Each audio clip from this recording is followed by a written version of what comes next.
ہر قسم کے روحانی جسمانی مسائل اور وظائف کے لیے پیر اقبال قریشی چینل کو سبسکرائب کریں۔ بسم اللہ الرحمن الرحیم۔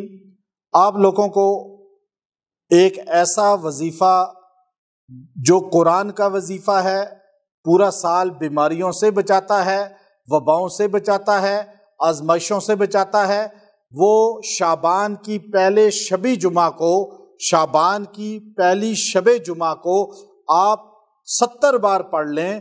اللہ آپ کو وباؤں سے، بیماریوں سے، آزمائشوں سے، فتنوں سے، ہر قسم کی جتنی بیماریاں دجالی پھیل رہی ہیں ان سب سے بچائے گا۔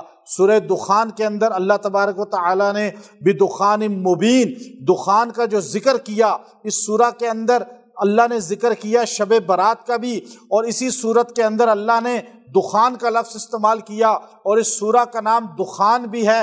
اس سورہ کے اندر لفظ دخان جو آیا، امام ابن کثیر فرماتے ہیں قیامت سے پہلے وہ ایک دھواں ہوگا جو اللہ کی طرف سے چلایا جائے گا، اور وہ انسانوں کے جسموں میں داخل ہو جائے گا۔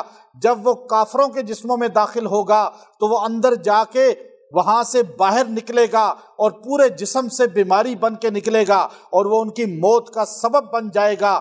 لیکن جب وہ ایمان والوں کے چہروں سے ٹکرائے گا تو وہ نزلے کی شکل اختیار کر لے گا، زکام ان کو ہو جائے گا، فلو ان کو ہو جائے گا، اور یہ اس بیماری سے بچیں گے، یہ جملہ کہیں گے، یہ جملہ ان کو بچائے گا۔ آج آزمائشیں ہیں، پریشانیاں ہیں، بلائیں آ رہی ہیں، اور لوگ بلاؤں کے اندر، پریشانیوں کے اندر، وباؤں کے اندر، امراض کے اندر، نئی نئی بیماریوں کے اندر مبتلا ہوتے چلے جا رہے ہیں۔ اگر یہ وظیفہ کر لیں، اللہ پورا سال آپ کو وبا سے بچائے گا، بیماری سے بچائے گا، ہر پریشانی سے بچائے گا۔ یہ سورہ دخان کی آیت نمبر 12 ہے، جو اللہ نے خود لفظ سکھائے ہیں اہل ایمان کو۔ وہ آیت کیا ہے، وہ لفظ کیا ہے؟ اللہ نے فرمایا ربنا اکشف عنا العذاب انا مؤمنون، کہ یہ ایمان والے یوں کہتے ہیں اے اللہ ہم سے یہ عذاب، وبا، بیماری کا دور کر دے، ہم تیرے ماننے والے ہیں۔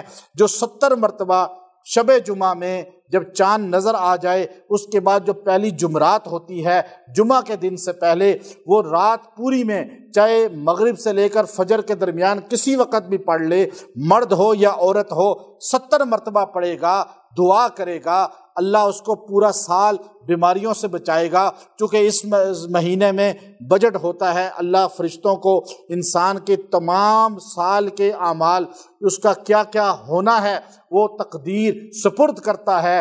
جب آپ یہ پڑھ لیں گے، اللہ آپ کو بلاؤں سے نجات والا لکھ دے گا، آپ کو پریشانیوں سے نجات والا لکھ دے گا۔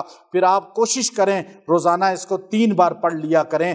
یہ 70 بار شب جمعہ میں پڑھ لیں، ہر مہینے کی شب جمعہ میں ہی پڑھ سکتے ہیں، اس کے بعد بھی کوئی مہینہ آئے، اس کی پہلی شب جمعہ آئے، آپ یہ پڑھ لیں۔ اللہ تجدید کے ساتھ آپ کو بیماریوں سے بچائے گا، اور 70 بار پڑھ کے دعا کریں، اللہ نجات دے گا وباؤں سے۔ وآخر دعوانا ان الحمد للہ رب العالمین۔